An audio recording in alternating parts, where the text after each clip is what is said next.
Bagaimana cara menghadap ke kiblat ketika mengerjakan sholat wajib di kendaraan umum saat safar? Yang pertama yang dilihat di sini, kenapa dia melakukan sholat di atas kendaraan? Kenapa tidak turun?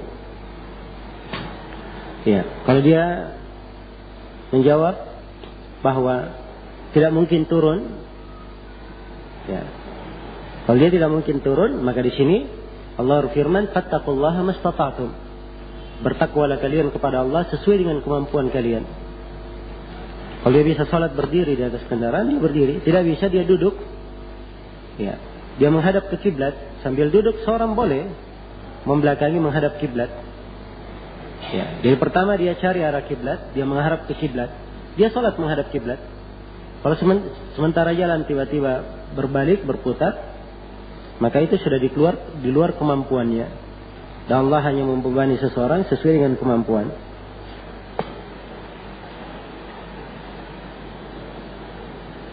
Apa perbedaan antara syarat wajib dan syarat syah salat? Ya, yang kita sebutkan syarat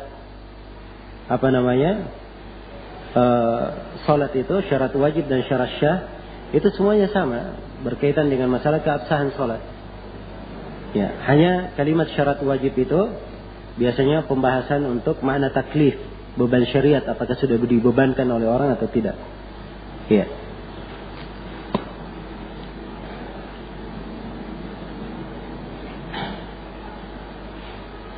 Bagaimana cara salat dengan isyarat tatkala kita dalam keadaan tidak mampu? Ya, dia bisa berisyarat, apakah dengan tangannya, dengan kepalanya. Iya. Misalnya kepalanya dia ruku, diangkat sedikit. Ya. Kalau dia sujud, diangkat lebih tinggi lagi. Maka ini isyarat. Jelas ya? Dia bisa berisyarat atau dengan tangannya.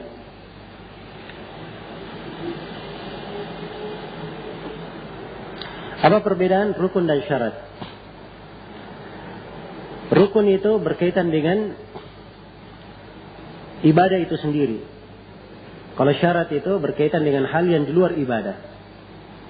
Kalau dikatakan rukun salat, dia berkaitan dengan tata cara salat itu sendiri. Ya, berdiri berkaitan dengan tata cara salat. Rukun salat berdiri berkaitan dengan tata cara salat. Membaca Al-Fatihah rukun salat berkaitan dengan apa? Tata cara salat. Berudu syarat salat karena dia di luar apa? Di luar pelaksanaan salat. Itu perbedaannya. Adapun hukumnya meninggalkan syarat dan rukun, kedua-duanya membatalkan salat.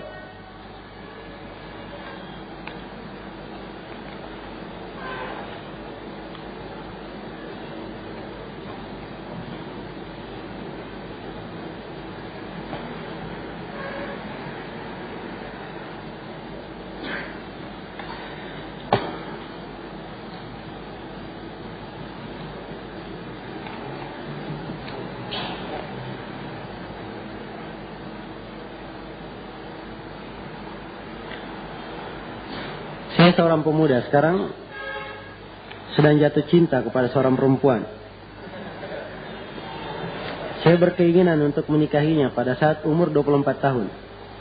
Di samping itu saya selalu dinasihati dan diberi arahan, bahkan ada pada tingkat memaksa agar saya segera menikah. Ya. Apa hukum paksaan di atas? Apa hukum menunda nikah hingga umur 24 tahun? Ini hal yang berbahaya ya untuk dirinya sendiri. Ya. Artinya dia buka pintu syaitan untuk dirinya.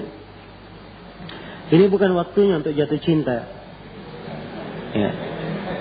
Jatuh cinta itu nanti setelah dia menikah.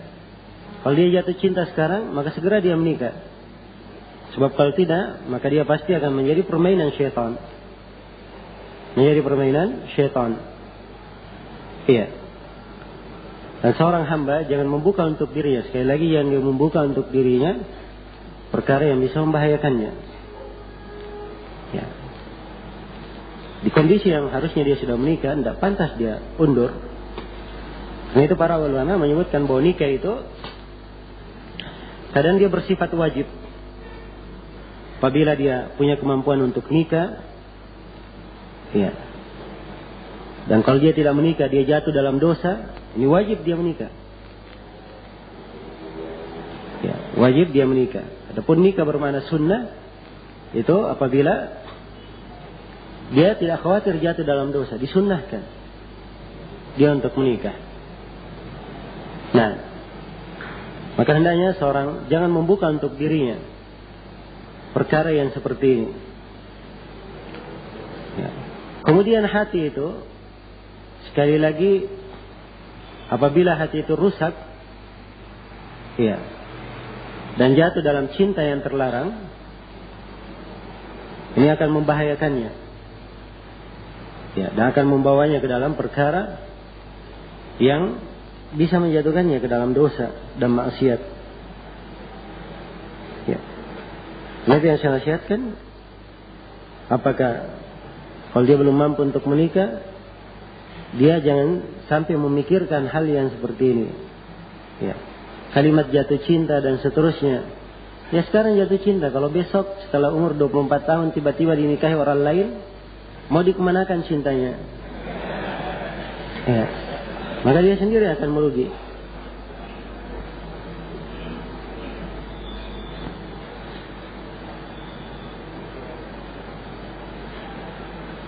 Bolehkah seorang membaca dzikir pagi dan petang tidak komplit seperti yang ada dalam buku Hisnul Muslim? Ya tidak ada masalah. Itu adalah hal yang dituntunkan. Kalau dia baca komplit seperti yang di Hisnul Muslim, Masya Allah bagus. Ya, kalau dia baca yang terpenting darinya, itu juga adalah hal yang bagus. Dia baca ayat kursi 3 qul. Ya, dia baca Subhanakallahumma bihamdika tabarakasmuka wa ta'ala jadduka wa la ilaha ghairu afwan. Subhanakallahumma bihamdik adada khalqihi wa rid subhanallahi wa bihamdihi adada khalqihi wa ridha nafsihi wa zinata arsyihi wa midada kalimati. Ya. Kemudian dia baca A'udzu bikalimatillahi tammati 3 kali. Dia baca dzikir yang ringkas yang dianggap kandungan perlindungannya sangat kuat dan keutamaannya besar, yang penting ya baginya, itu adalah hal yang baik. Kalau dia baca komplit itu lebih baik dan lebih utama.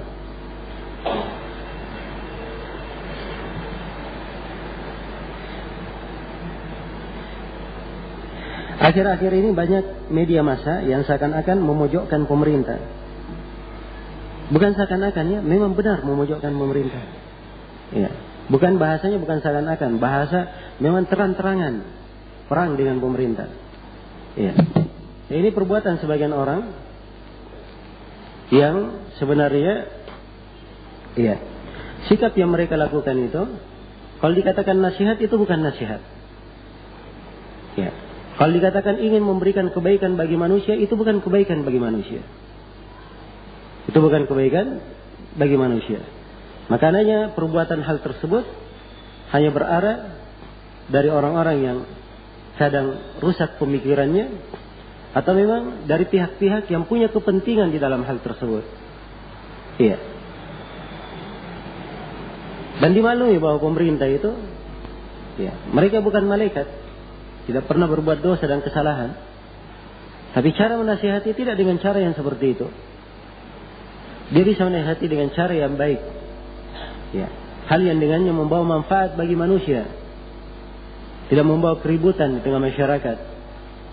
Hal yang dengannya menyejukkan hati. Tidak membuat hati manusia benci kepada pemerintahnya. Dan ini adalah hal yang keliru. Rasulullah telah mengingatkan, Man ahana sultanallahi fil ard ahanahullah. Siapa yang menghinakan pemerintah Allah di atas muka bumi, Allah akan menghinakannya. Iya.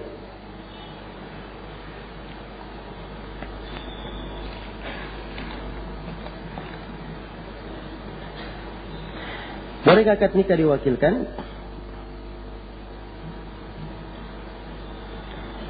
Kalau boleh, bagaimana ucapan akad nikahnya? Boleh saja diwakilkan. Ya, boleh diwakilkan. Dan ucapan akad nikahnya dia sebutkan bahwa saya mendapat perwakilan dari si fulan bin fulan untuk menikahkan antara fulana dan fulana. Maka wahai fulan bin fulan, saya nikahkan engkau dengan fulana bin fulana. Selesai. Ya, jelas ya. Namun ini sekali lagi harus dihadiri oleh pihak yang berwenang di sini. Harus ada saksi. Kemudian, ya, jangan ada yang menikah tanpa ada urusan dengan KUA. Ya. Sebab ini catatan yang membawa kemaslahatan untuk semuanya. Bagaimana hukum membaca 2 ayat saja setelah Al-Fatihah? Seperti dalam Ar-Rahman.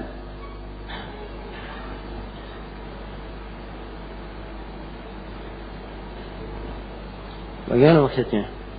Kalau dia membaca 2 ayat saja, ya, 2 ayat saja dia baca, itu syah salatnya. Sebab Nabi pernah salat, beliau hanya membaca 1 ayat. 1 ayat. Kalau ini yang dia maksud, maka kita katakan salatnya syah.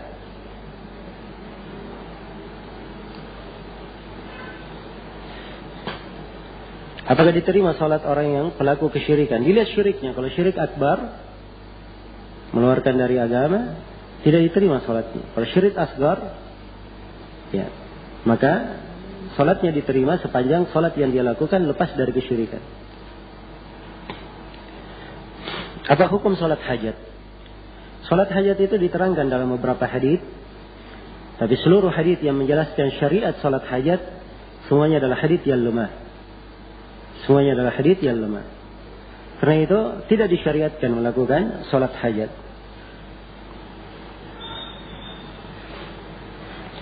Bagaimana kaifiat bersedekap dalam salat? Akan datang nanti penjelasannya insyaallah.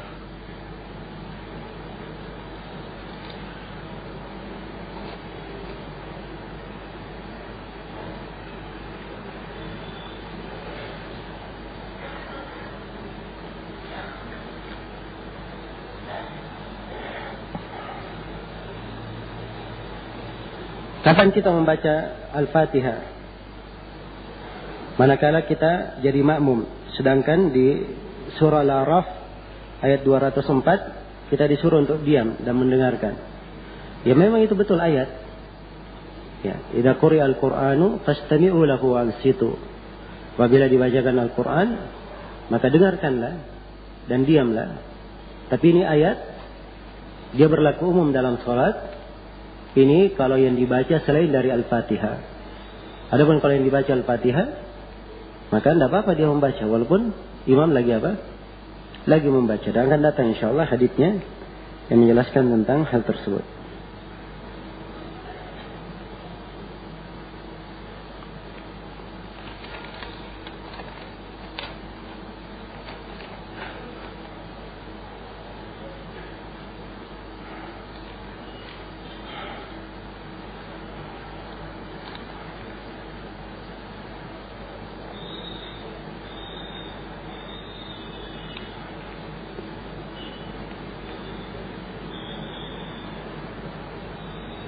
Bagaimana dengan sebagian doa pagi dan sore dibaca ketika sujud dalam sholat? Boleh atau tidak? Boleh saja dibaca. Kalau dia memerlukan makna dari doa tersebut. Ya, memerlukan makna dari doa tersebut. Namun afdalnya dia tidak terus-menerus membacanya, dia selang-seling doanya.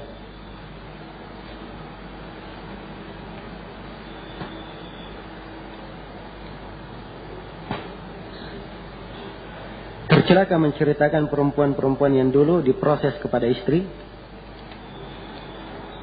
Ini maksudnya mungkin seorang pernah ada proses mau menikah tapi tidak jadi.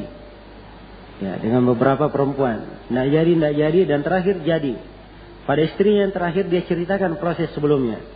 Ya, kalau ini yang dia maksud, maka ini adalah perbuatan yang diharamkan, tidak diperbolehkan. Ya, itu amanah baginya. Dia melihat kepada siapapun dari perempuan yang dia ingin nazar, itu adalah amanah. Dia simpan untuk dirinya. Ya, kecuali bagi siapa yang memerlukannya.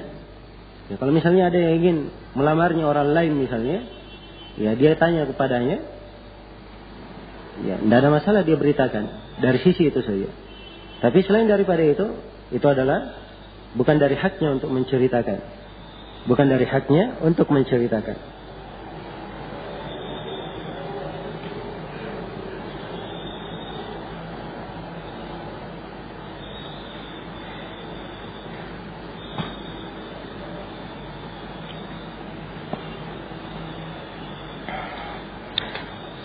Bagaimana pandangannya terhadap Facebook? Ini Facebook sudah berapa kali kita katakan bahwa ikhwah hendaknya berhati-hati yang masuk ke dalam perkara yang bisa membahayakannya. Nah saya sudah terangkan bahwa kadang ada orang bermaksud baik, ya, tapi yang dia dapatkan bukan kebaikan di dalamnya. Dia dapatkan bukan kebaikan di dalamnya. Karena itu orang yang tidak punya kepentingan atau tidak ada hal yang penting baginya, jangan dia dekati perkara-perkara yang kadang bisa membawanya ke dalam hal yang tidak baik. Ya, sekarang mungkin namanya Facebook, tapi besok mungkin bisa bernama Maut. Ya. Mungkin bisa seperti itu. Hari ini book, besok jadi maut. Ya.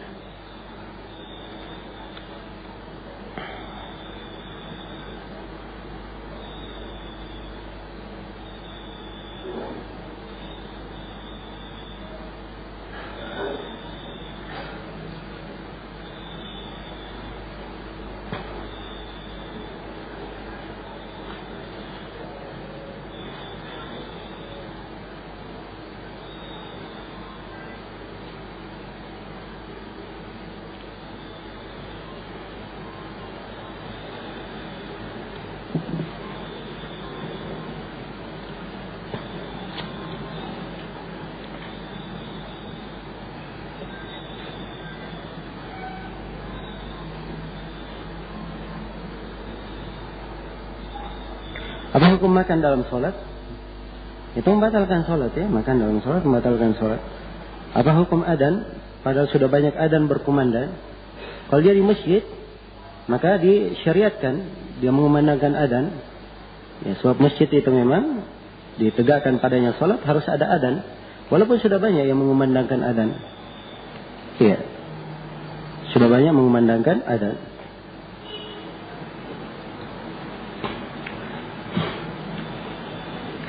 Bagaimana berburu hewan di Mekah padahal untuk dimakan? Ini sudah berlalu ya di pembahasan haji, kita terangkan tidak boleh membunuh hewan buruan kota Mekah dan Madinah. Bagaimana sebutan salat tahiyatul masjid? Apakah salat tersebut adalah salat khusus umum mutlak? Apakah 2 rakaat saja saat masuk masjid? Ya, salat tahiyatul masjid itu adalah salat yang dilakukan karena dia masuk masjid. Ya. Dan dia adalah sholat yang umum dilakukan kapan saja dia masuk masjid. Kapan saja dia masuk masjid. Sebab Nabi bersabda, "Idza dakhala ahadukumul masjid, fala yajlis hatta yarka' raka'atain." Apabila salah seorang dari kalian masuk masjid, jangan dia duduk sampai dia sholat 2 rakaat.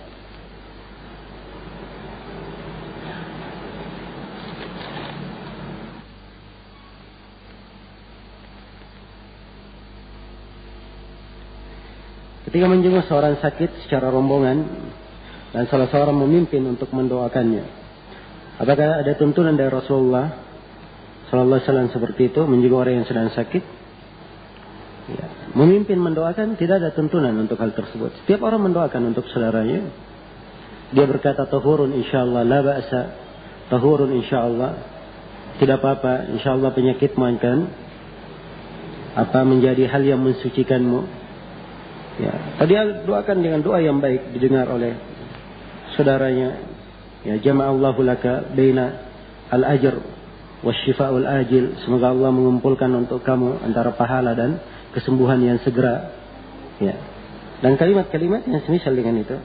Ataupun khusus, ya, kemudian dipimpin oleh satu orang mendoakan, ini dari hal yang tidak disyariatkan oleh Rasulullah sallallahu alaihi wasallam.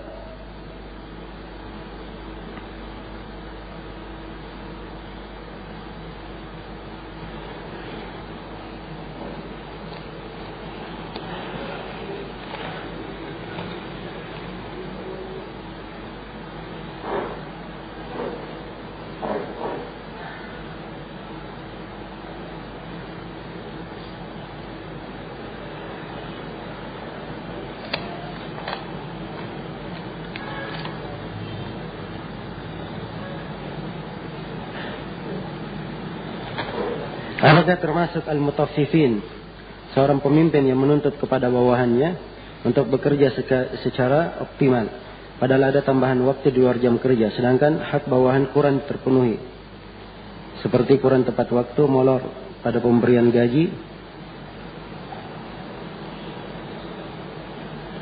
dia mungkin masuk ke dalam hal tersebut. Al-mutaffifin itu, ya, disebutkan definisinya di dalam Al-Quran. Wailul lil mutaffifin, alladzina idza iktalu 'alan nasi yastawfun, wa idza kaluhum aw wazanuhum yukhsirun. Celakailah al-mutaffifin, kalau mereka minta ditakar untuk manusia, mereka minta supaya dipenuhi, disempurnakan. Tapi kalau mereka yang menakar atau menimbang, mereka berlaku curang. Iya, dia minta haknya ditunaikan. Ini contoh ya, al-mutaffifin untuk semua orang yang haknya dia minta ditunaikan, tapi hak orang lain tidak dia apa? Tidak dia penuhi. Tidak dia penuhi. Nah, ya, berkaitan dengan masalah tambahan waktu kerja, ini tambahan waktu kerja di luar akad. Kalau tambahan waktu, dia harusnya ada akad lain. Tapi kalau misalnya dia sudah ada akad kerja dari awal, ya jam sekian sampai jam sekian, dan ditentukan gaji, maka dia harus bekerja sesuai dengan apa yang dia telah sepakati. Walaupun dia itu anggap berat misalnya, ya karena dia sudah sepakat dari awal. Nah, dan harusnya setiap orang itu saling merahmati dalam hal ini, melihat apa yang baik untuk saudaranya, untuk dirinya sendiri dan untuk orang lain, agar supaya diberkahi antara keduanya.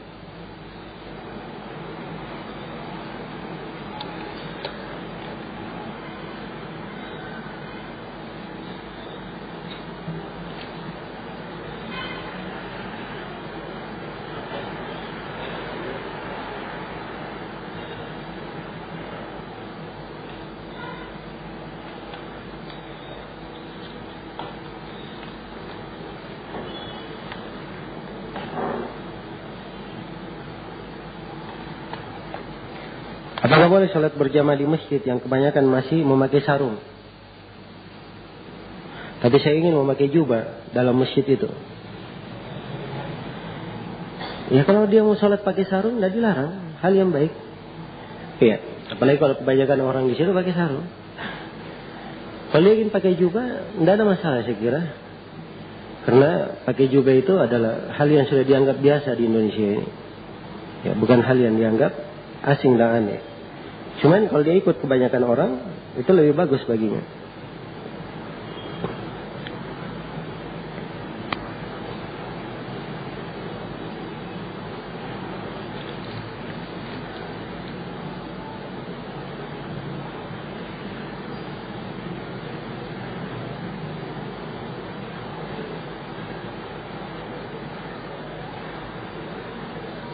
Bila kita masbuk dan baru mendapatkan setengah surah Al-Fatihah, kemudian imam ruku, apakah kita sudah mendapatkan satu rakaat? Kalau dia belum sempurna membaca surah Al-Fatihah, dia belum dapat satu rakaat.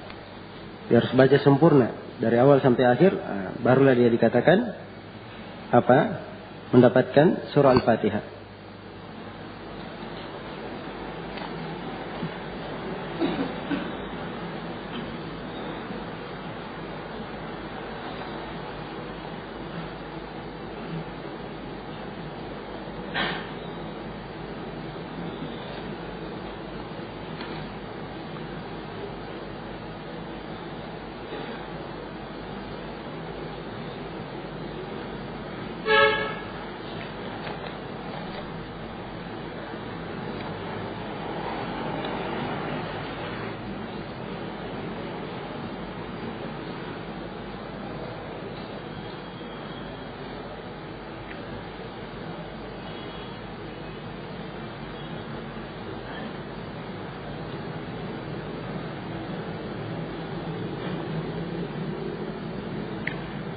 Di tempat kami, salah satu dari sekian masjid ada yang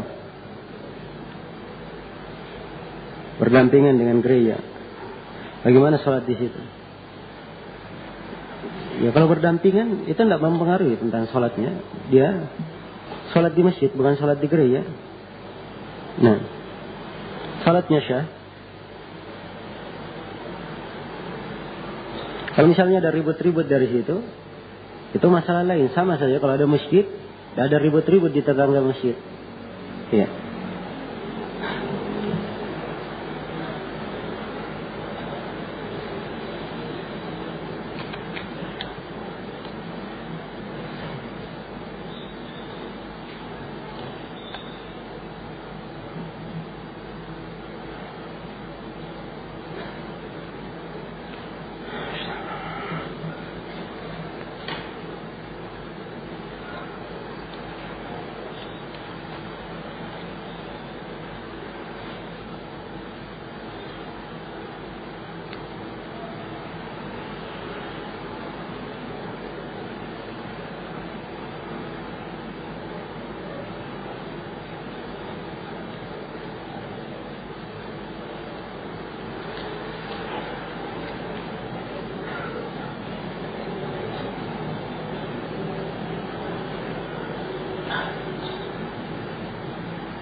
Dari pertanyaan dari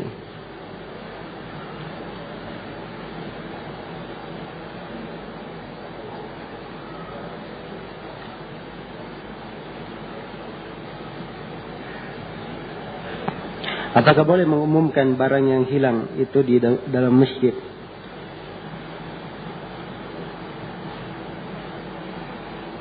Nah, kalau dia mencari barangnya dalam masjid, tidak diperbolehkan, itu hal yang dilarang. Ya. Adapun kalau misalnya diumumkan, masjid juga bukan untuk tempat mengumumkan seperti itu. Harusnya diberikan kepada orang yang dimaklumi berwenang, kalau dia ingin atau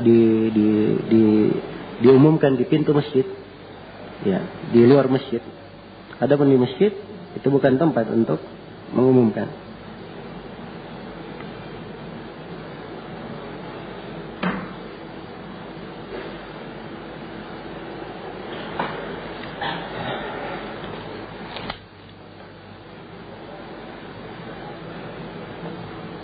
Bolehkah seorang untuk menjadi muadzin, qamat dan imam dalam satu waktu sholat?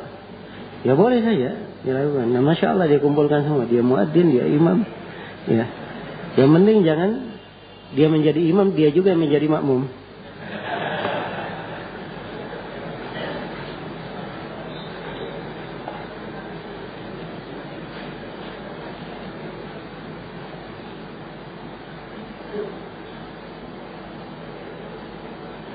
Bolehkah puasa wajib digabungkan dengan puasa sunnah? Ya nggak boleh ya, berbeda jenisnya antara yang wajib dan sunnah. Nggak boleh digabungkan. Itu wajib, itu sunnah, jenisnya berbeda.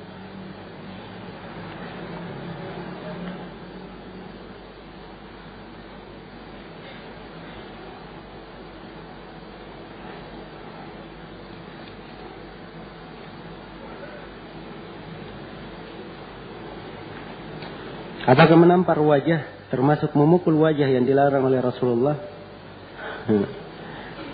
Gimana? Ya termasuklah, masa enggak? Ya. Menampar itu sama dengan memukul, apa bedanya?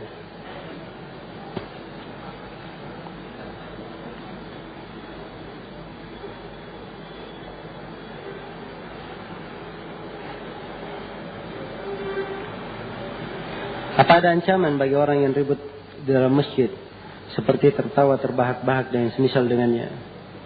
Ya kalau tertawanya adalah tertawa yang sifatnya berlebihan, ya dalam perkara yang tidak benar, maka hal yang seperti ini tidak benar dilakukan di masjid. Tapi kalau tertawa hanya sekadar hal yang wajar, itu tidak ada masalah. Ya, disebutkan dalam hadits riwayat Muslim bahwa sebagian sahabat kadang mereka duduk di masjid dan mereka menyinggung sebagian hal yang mereka lakukan di masa jahiliyah dahulu. Ya, dan mereka kadang tertawa ya, dengan kenangan masa lalu mereka, dan Nabi SAW kadang tersenyum ya, ketika mendengarkannya.